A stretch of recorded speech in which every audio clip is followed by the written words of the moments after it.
welcome to Trip the Beltway Fantastic. Where are the U.S.-Russia and U.S.-Ukraine peace talks actually going? For months now, the Trump administration has worked doggedly to follow through on its promise to end the war. President Trump started talks with Moscow, which didn't make the Ukrainians in the EU happy. He then worked to bring Zelensky into the fold after some tense moments in the Oval Office. Trump then tried to bring about a ceasefire, which didn't work as both sides blamed each other for not keeping it. Meanwhile, Europe has seemingly worked to undermine all of it by continuing to call for more weapons and aid to Ukraine, despite all evidence on the ground that this war cannot be won on the battlefield. And the longer the war continues, Ukraine will be in a worse position at the future bargaining table. Most recently, the Trump administration suggested a peace plan in which Russia would keep Crimea. This didn't go down so well with the Ukrainians. More recently, Russian Foreign Minister Sergei Lavrov said international recognition of Crimea, Sevastopol, the Donetsk and Luhansk regions, the Kherson and Zaporozhye regions should be all part of Russia, and it should be internationally recognized, and it would be an imperative to a peace deal, along with lifting sanctions, withdrawing lawsuits, and canceling arrest warrants, and returning Russian assets subjected to so-called freeze in the West. Everyone seemingly says they want to talk, but they don't want to talk, leaving Trump to say he will walk away from it all if he has to. Secretary of State Marco Rubio reiterated this on Sunday, that the Trump administration will decide this week whether to continue pursuing a negotiated settlement in Russia's invasion of Ukraine or turn its attention to other matters. This week will be very important, Rubio said on NBC's Meet the Press. We will have to make a determination about whether this is an endeavor that we want to continue to be involved in, or if it's time to sort of focus on some other issues that are equally, if not more important in some cases. But we want to see it happen. We're close, but we're not close enough. Are they over their heads, or are these just negotiating gambits? What are the prospects that the administration actually does turn away to other priorities if Trump can't see winning here? Here to talk with us today are two extremely straight shooters on the subject of the Ukraine war and have been from the beginning. Michael Blahos, who has had a long career teaching military strategy and policy and has been a regular Sunday staple on the John Batchelor Show for over 20 years. And James Carden is a writer and senior advisor to the American Committee for U.S.-Russia Accord. Thank you guys for coming on the show again. Thank you for having us. Absolutely. So Trump has twice now voiced frustration with Putin after missile strikes in last week have hit Ukrainian cities, particularly residential areas, and killing civilians. He said Saturday that he's not entirely sure Putin actually wants to end the war in Ukraine and wondered whether he's been just tapping me along. He said Putin must be, quote, dealt with differently now, and floated the tightening of sanctions to change Russia's attitude. Quote, there was no reason for Putin to be shooting missiles into civilian areas, cities and towns over the last few days. This is a week after he made his troop social become a meme where he said, stop Vladimir, regarding the missile strikes. So I guess my first question is, what do you make of Trump's suggestion or implication that the U.S. might need to start playing hardball? Do you think that this is just part of the negotiation, or are we seeing a little bit of cracking in the facade when it comes to U.S. outreach to Russia, which seemed to have been going fairly well up until recently? Mike, do you want to start with that question? Oh, all right. The difficulty here is complex in the sense that there are irreducible Russian demands, and those demands have to be met if the war is to end. And pressure on Russia from any of the other, let's call them co-belligerents, is not going to be sufficient to move Russia. And 3 years of war has shown that. Trump spoke to Zelensky about who holds the cards. Well, in the context of the entire war dynamic, Russia holds the cards, and Russia has irreducible demands. And Trump has been trying to thread the needle so that NATO and the U.S. aren't faced with a complete defeat.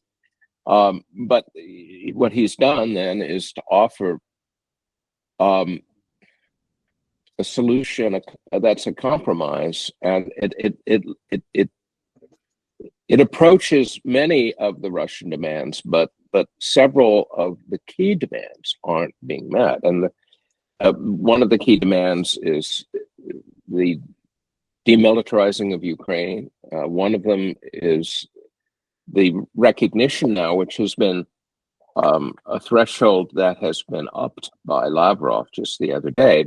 Now, de facto recognition is insufficient. All of the four oblasts plus Crimea have to be de jure international law, et cetera, et cetera. And those, there doesn't seem to be any real room there, because if Russia accedes to Ukraine, continuing to have the focus on a military that is supported by NATO, with or without the US, then there's going to be another war. And that is not possible. And people are sophisticated enough these days with social media and the rest that then Russians are going to understand that that kind of compromise will mean another war. And the last thing they all want is another war. So what do you think, James? What do you make of this frustration that Trump has vocalized in like recent days with Russia? Well, Trump likes to talk about cards and who has them and who doesn't. You know, the fact of the matter is that he doesn't hold that many good cards either. There's no pressuring Russia. Sanctions, that's a joke. The sanctions backfired. Russia's economy is quite a bit stronger than the European economy. So we have no pressure points with them with regard to sanctions. You know, in terms of civilian casualties, I believe that Trump's disgust with that is sincere. He talks about that all the time. He talks about how the killing must end. He talks about it in his wild kind of ways about, you know, all these young, beautiful people and the golden domes and they're being reduced to rubble. I think he actually means that stuff. I do wish that he would use that same energy with regard to civilian casualties and focus it on his friend Bibi Netanyahu, but that's another topic for another time. Yeah. Then with regard to, you know, the ceasefire, you know, the Russians have been very clear about this. They're not into a temporary ceasefire because they've been fooled before. And so they see a 30-day ceasefire as simply an opportunity for the Ukrainians to take a breath, you know, receive more arms shipments and more funding from the West. And you know, they rightly see, the Russians rightly see a ceasefire as simply a way to, and some Western leaders have actually said this, you know, that this is going to give Ukraine an opportunity to do better than they have on the battlefield. So Mr. Trump is accustomed to thinking that, you know, he holds all the cards in this game, but I think that reality is beginning to dawn on them that they don't. Yeah, no. And do you think that that risks him literally walking away? He figures out he doesn't have the cards. He might not be able to exact the kind of win that he had promised, and he just throws up his hands and he does what he's threatened. Let Europe take care of it. Let Europe have the bag. Do you think that there's an actual risk at that could happen? I mean, I don't see it as a risk. Sort of implies it's something that you don't want to have happen. I'm perfectly comfortable with that. As I recently wrote, I think that Trump should take a page out of Richard Nixon's book in terms of Vietnamization, right? turn it over to the Europeans. They're so eager to get involved. They just, passed a 21 billion euro aid package to Ukraine. If they want it, they can have it. I think that, Trump would be, look, they tried. Steve Witkoff tried. They made Zelensky is an extremely difficult ally to deal with. And so the Trump administration would be well within their rights. And I think that they would be quite wise to walk away, forget the war and focus on what's important, which is normalization of relations with Russia. But yeah, Mike, would that mean let me just ask you and you answer, but I mean, does that mean when we walk away that we stop giving them aid, we stop giving the Ukrainians intelligence assistance? I mean, do we really walk away, or do we walk away but continue to help them along as we have for the last 3 years? Well, rather looking at it narrowly in terms of policy options, I think the truer way to understand what's going on beneath the surface is to understand the opportunity prospects and opportunity costs of different options. And the fact is that, in a way, you could argue that Putin is assisting Trump at this point. He isn't completely clear. Lavrov said one thing, but then Peskov said something slightly different. He said, and I'll just quote him, if Ukraine were to withdraw from the 4 regions, Donetsk, Luhansk, Zaporozhye, and Kherson, then Russia would stop the war immediately. Of course, that means total withdrawal. And that is never going to happen, because that would mean that the whole regime in Kiev would agree to withdraw from land that hasn't been taken by force yet. Yeah. So that's helping a lot, because it means that it will be easier for the White House to say, hey, there's really nothing going on here. And there's no way that there's any hope that this will-o'-the-wisp ceasefire will ever be attained because of Kiev's intransigence. And you actually see Trump beginning to blame Zelensky more and more for his intransigence. He went so far as to say, you're prolonging the war, just the other day. So this is kind of working in that path. And then there's one hell of a good reason for the U.S. to get out completely, and it is this. The Europeans are constantly hovering around escalation options. And in fact, there are 2 things that have come up just in the last 24 hours. And one is Estonia has a plan, and I'll have to get this exactly right. They have passed a law that gives the Navy the right to use military force against merchant ships that allegedly arouse suspicion. And so, that there's a little trigger ready to be pulled. And then just yesterday, Poland announced that it's going to attach warning systems to all of its windmills offshore. And there's a map. It's a really very interesting map that would allow, since the windmills extend out into the Baltic, more than halfway up between Poland and Sweden, it would close off the Baltic. And then on the island of Rügen, there are more windmills. Rügen is a Danish island that's also sort of in the midpoint between Poland and Sweden.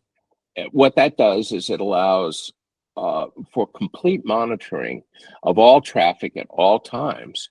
And this creates all sorts of potential for mischief, because, the warning system won't be able to distinguish between a Soviet ship necessarily, or, boaters who are out there on a day cruise. And what it does though is it creates a mechanism for escalation, much as the little gamesmanship that Lithuania and other states were doing to, cut the train route to Kaliningrad. So there's so much ready to go wrong here.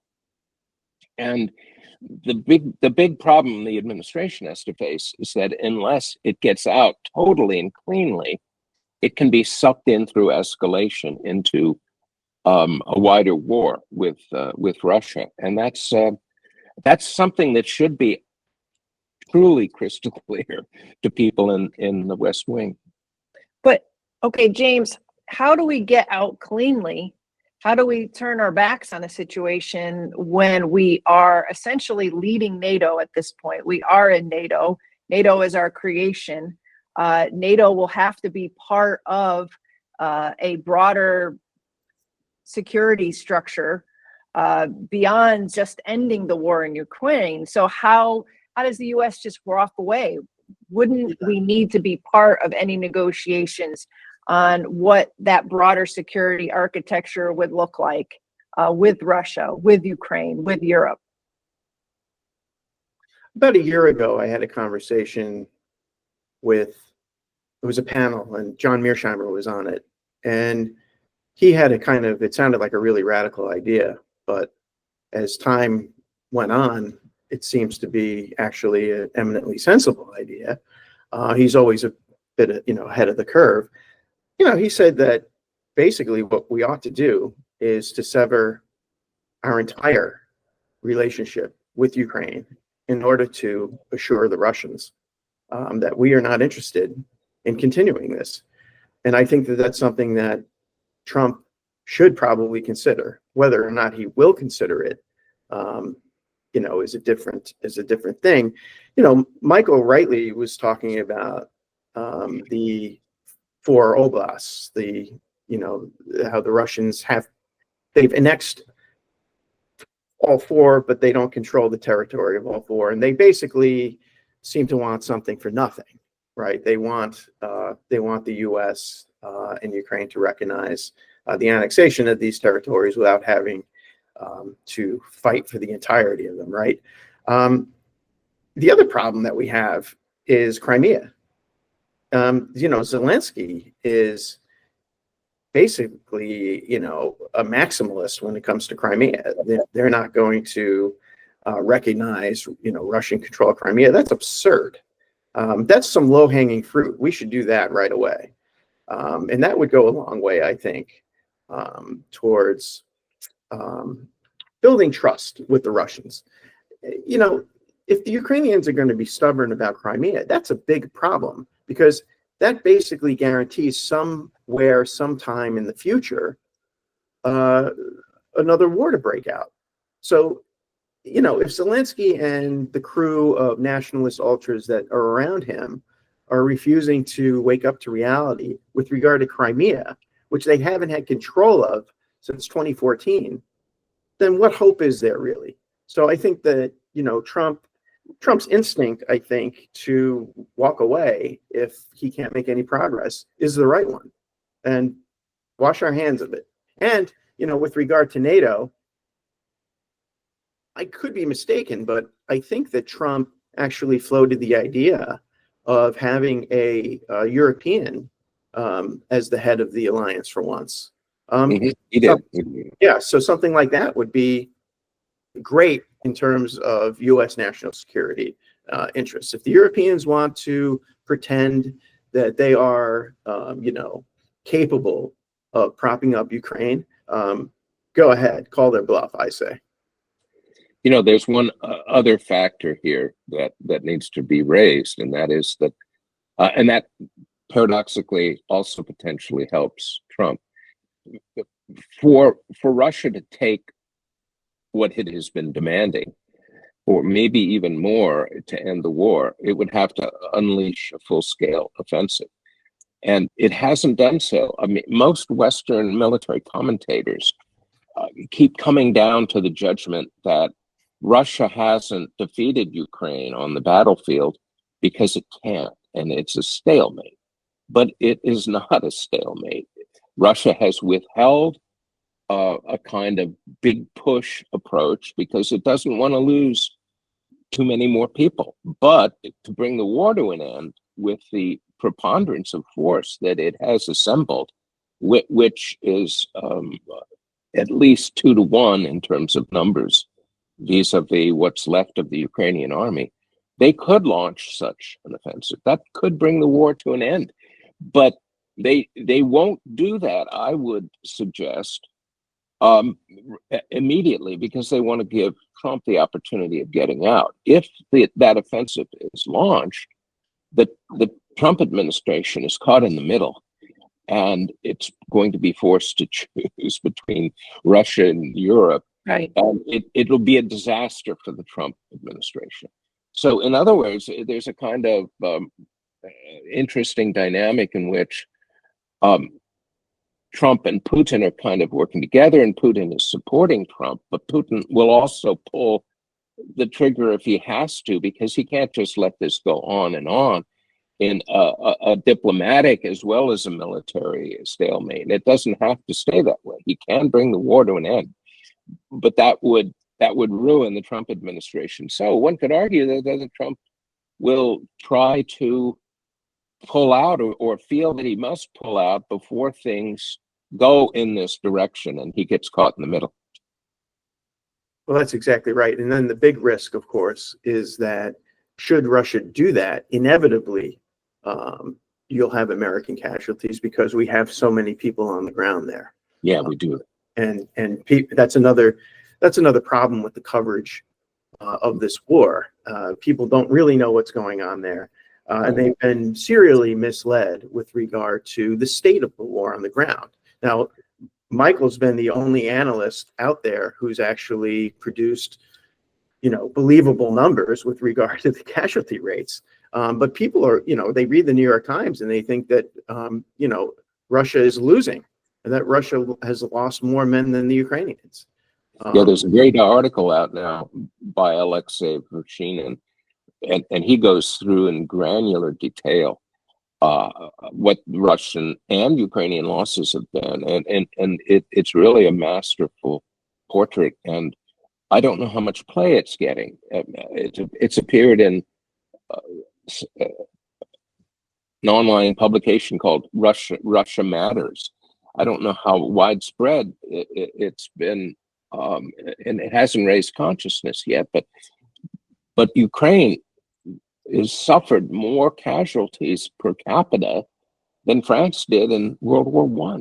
Mm-hmm. It's a shocking thing, and it leads me to believe, or to conclude rather, that any kind of really concerted Russian offensive, as they did in World War II, would just bring Ukraine to its knees. And the administration at some level must know this. They have to know it. And then the other thing, in addition to the massive amount of casualties that Ukraine has suffered, we haven't even spoken about the refugees. I mean, Ukraine's population, when it gained independence in 92, was about 53 million. I mean, we're down to about, what would you say, Michael, 20? 20.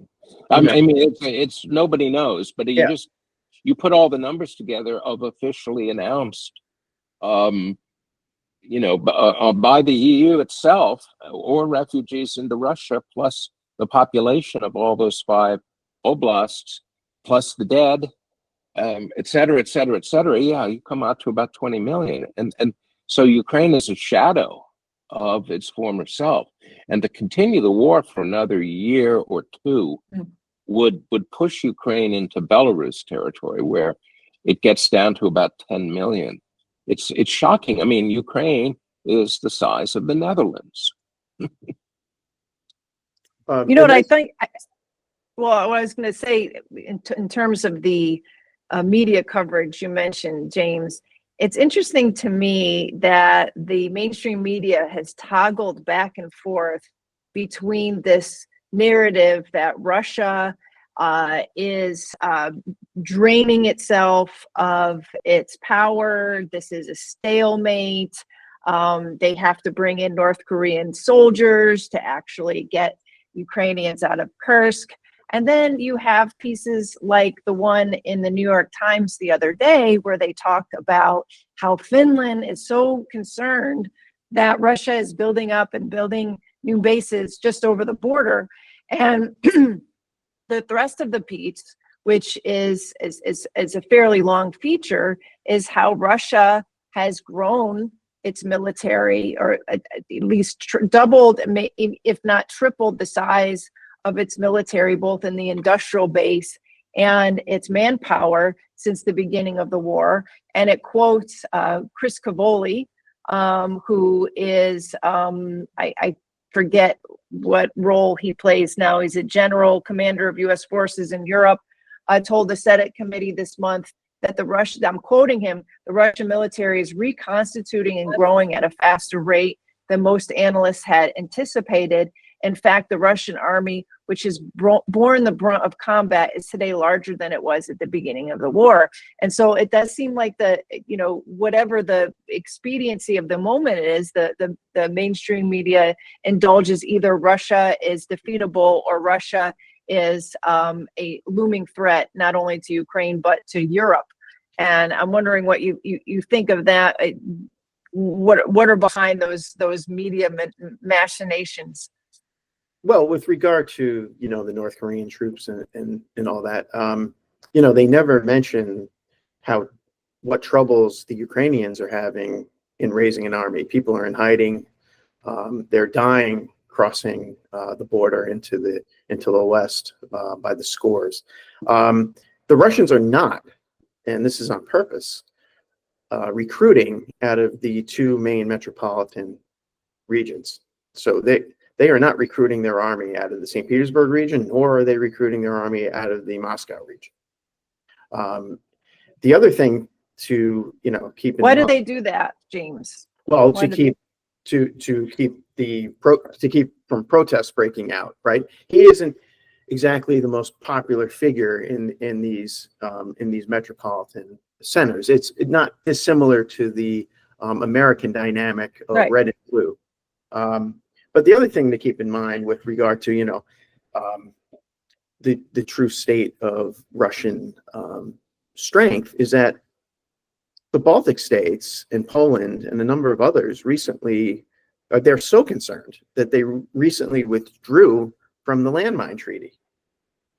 So either, but this has been going on for years. Either Russia is, depending on what story the media wants to tell, Russia is either very weak or very strong, and they're going to cherry pick, the facts in order to fit their narrative.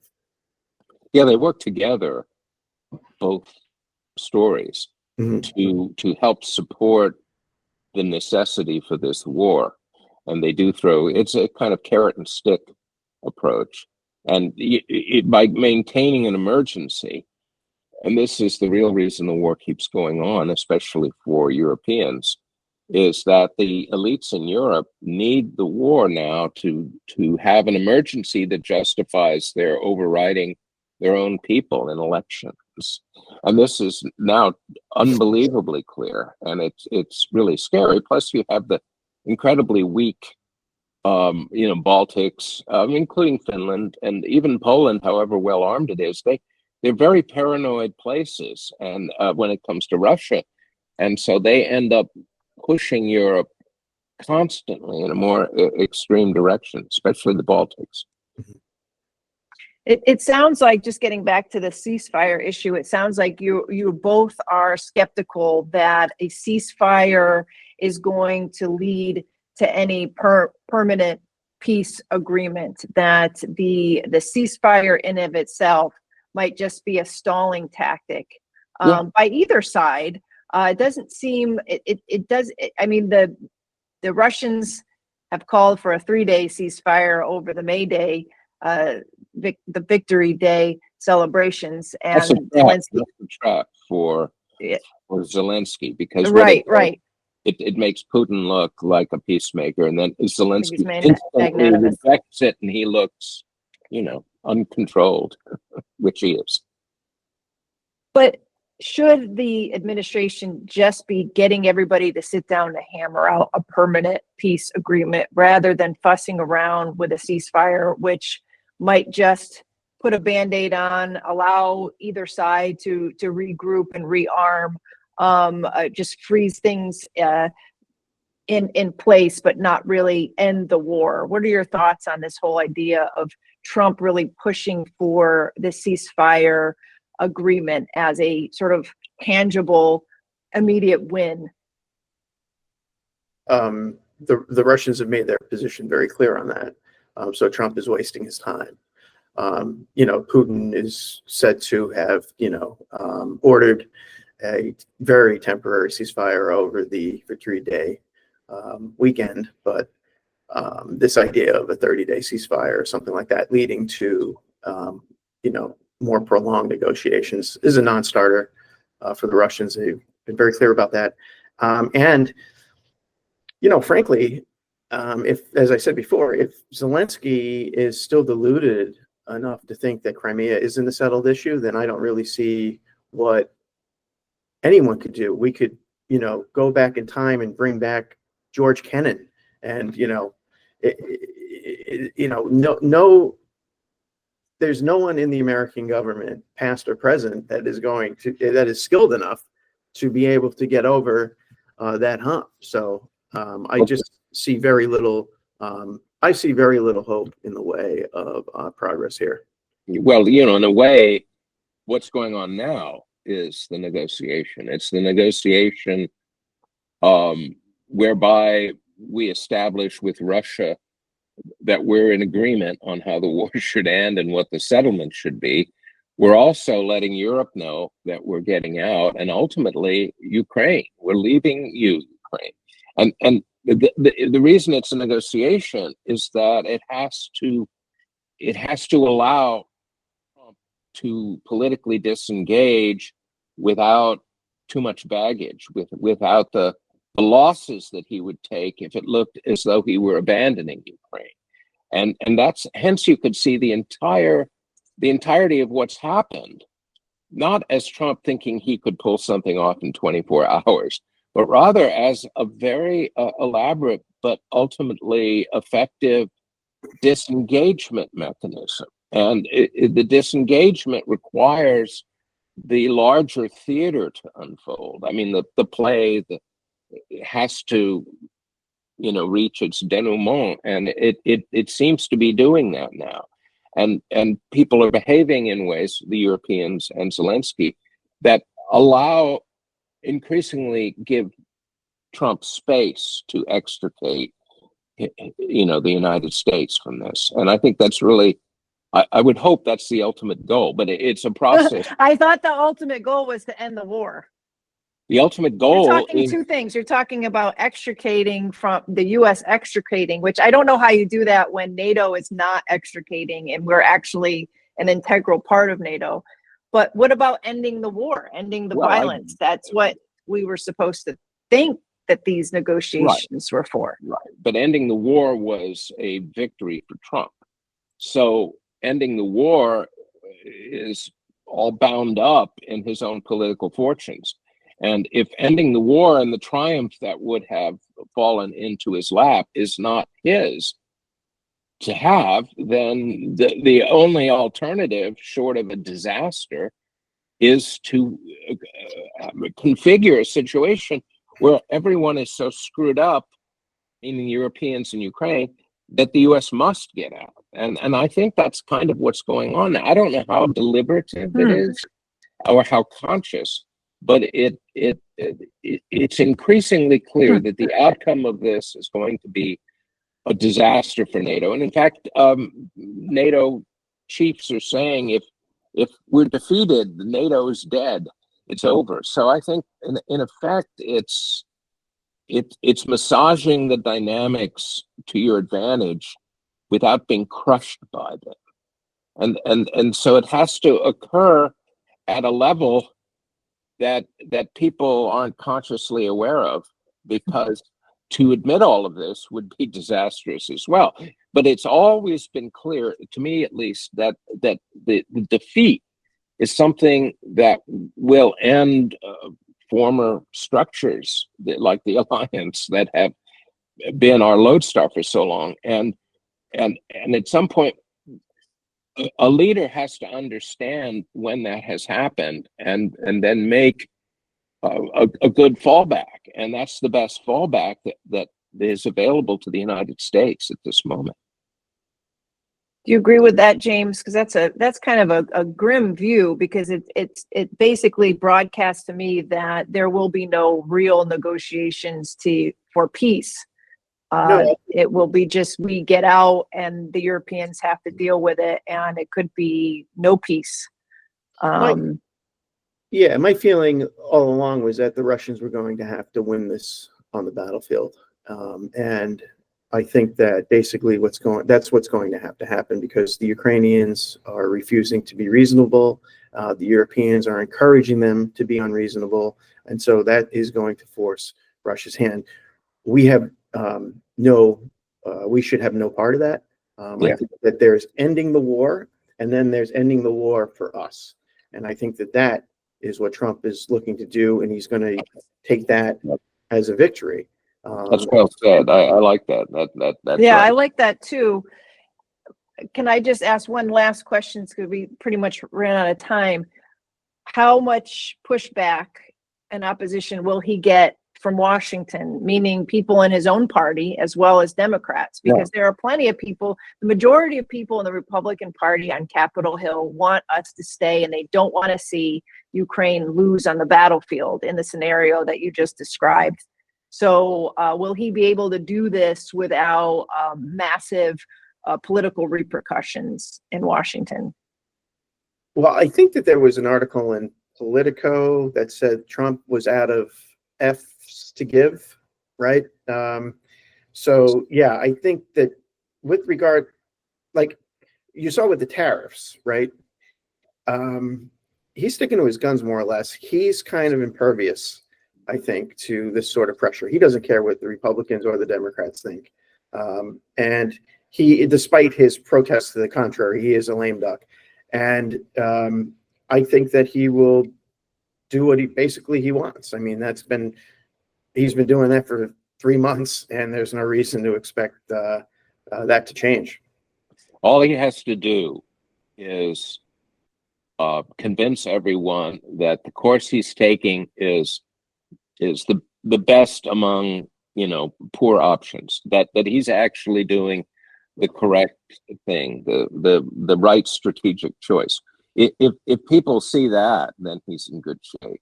They won't be able to attack him. I mean, look, Nixon went against his party when it came to China, going to China. So he has to be a leader in this. He can't just be stick in the mud or dyed in the wool orthodox. This is the opportunity to extricate the U.S. And sometimes extrication, when victory is not possible or available or reachable, then extrication is the best path. Okay, we'll leave it there. I just want to remind folks of where they can find your Substacks. Now, James, you have a Substack. Can you just tell people how to get to your work?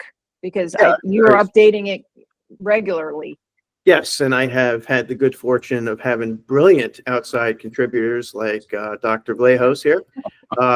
And it's the Realist Review at Substack.com. Excellent. Yep. And Mike, you just started populating your Substack that you had out there for years, but you weren't contributing to it, and now you're doing so regularly, right? Yeah, and it's just under my name, I guess. Michael Vlahos. Right. Wonderful. Okay. Well, thank you both for coming on. Lots to talk about, and I'm going to have you back soon and see how this plays out. Okay. Thanks for having me. Yeah. Thanks, Kelly.